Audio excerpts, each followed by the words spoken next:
Hidden Figures, Chapter 9, Breaking Barriers. Dorothy Vaughan and her husband saw each other on holidays and occasional weekends. They added 2 more children to their family, and for the younger ones, Newsom Park was the only home they knew. Dorothy loved staying home to take care of the new babies, but there was never a question that she would return to work as soon as possible after the children were old enough to stay with a babysitter. Dorothy's job at Langley provided the economic stability for the family. While Dorothy and her children missed their family back in Farmville, friends from the West Computing office filled the void left by aunts and uncles and cousins. The group from West Computing began a summertime tradition of organizing a picnic at Log Cabin Beach, a wooded resort overlooking the James River, a segregated beach built exclusively for black people. Dorothy preferred Log Cabin Beach to Bayshore Beach in Hampton, where a rope divided Bayshore from whites-only Buckrow Beach next door. At Log Cabin, black families were able to enjoy being outside without colored signs to remind them of their place. Dorothy earned a good salary, $2,400 a year, twice the average monthly wage for black women in the 1940s.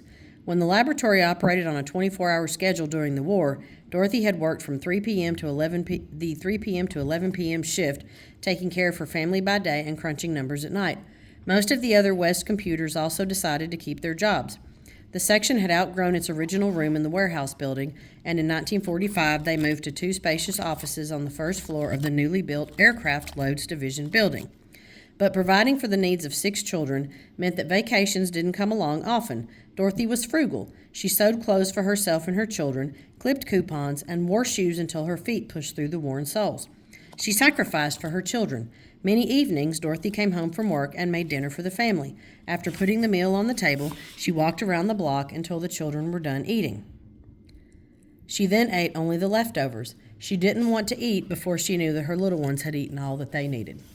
A permanent job. The prediction that the end of the war would destroy the economy of the Hampton Roads area proved incorrect. A defense industry boom followed the war, and it lasted decades. Hampton Roads became a military capital. After the war, the Norfolk Naval Base was established as the headquarters of the Navy's Air Command. Next came the Army Transportation School in Newport News and the U.S. Coast Guard Base in Portsmouth. In 1946, the Army decided to make Langley Field the headquarters of its Tactical Air Command. And then, the following year, the Army Air Corps became an independent branch of the military, known as the United States Air Force. The number of people working at Langley dropped immediately after the war. Most people left voluntarily, choosing to retire or take other work. Many women computers left to return home or marry men they had worked with. Engagement and wedding announcements filled the pages of the employee newsletter Air Scoop.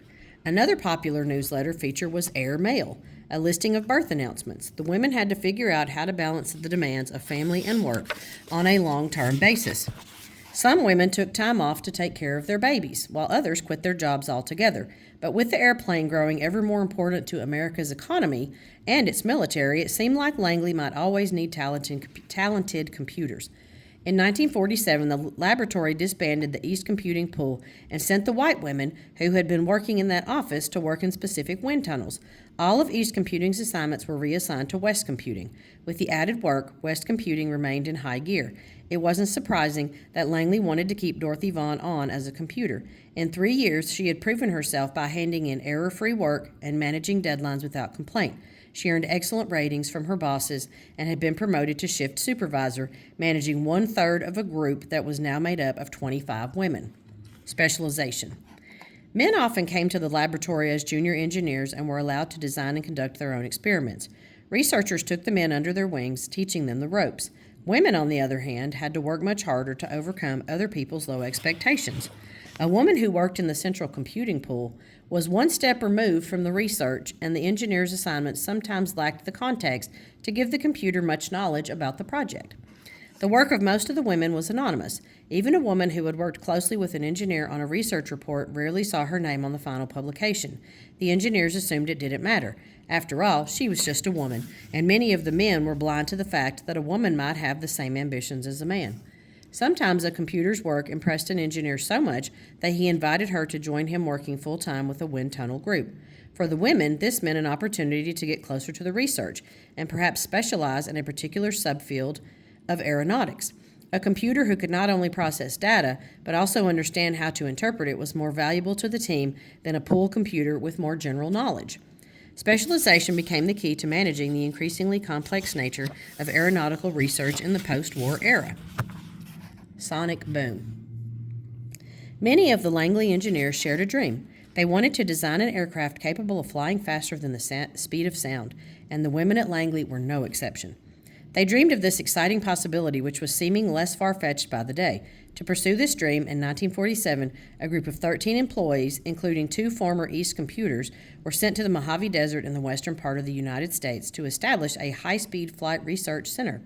Their mission, to build the fastest airplane in the world, one that could fly faster than the speed of sound.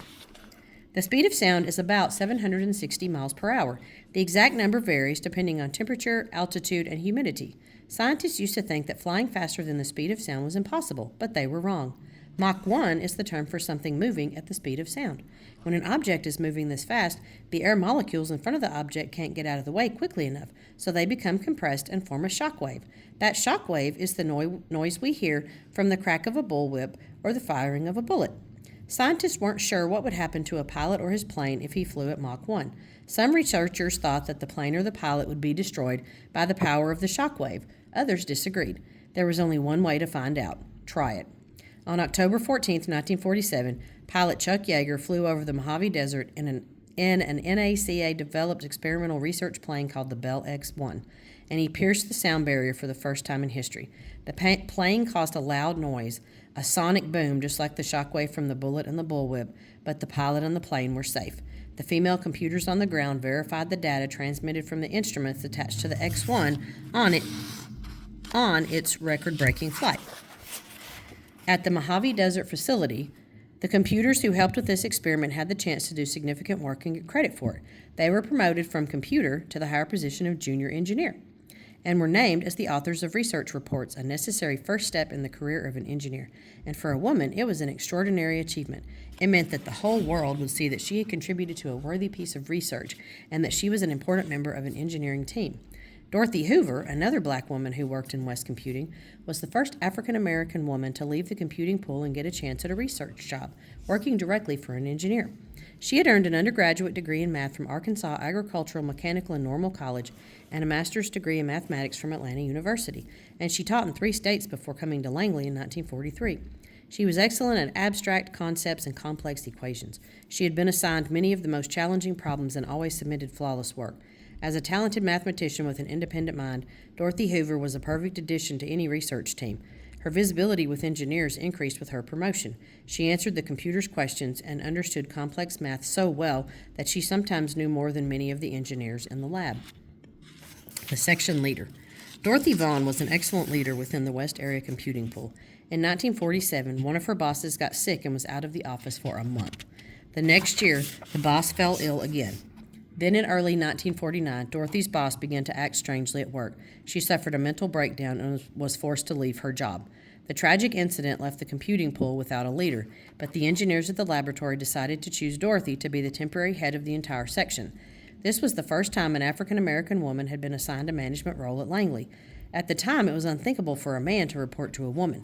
Men were always ultimately the people in charge. Women who had an interest in management were limited to heading a section in one of the computing pools or a division with female workers, but they always reported to a man. For Dorothy, the new job was a lot like being at the head of a high school classroom and reporting to a principal who was usually a man. It would take Dorothy Vaughn 2 years to earn the full title of section head. The men she worked for held her in limbo. The laboratory had never had a black supervisor before, and they may have delayed making what seemed like a groundbreaking decision. Dorothy, however, was patient. Her promotion was made official when a memo circulated in January 1951. Effective this date, Dorothy J. Vaughn, who has been acting head of West Area Computers Unit, is hereby appointed head of that unit. Dorothy took on the new responsibilities with confidence. Many of the women in West Computing knew she was the best candidate, and so did many engineers. In time, her bosses realized it too. History would prove them all right. There was no one better qualified for the job than Dorothy Vaughn.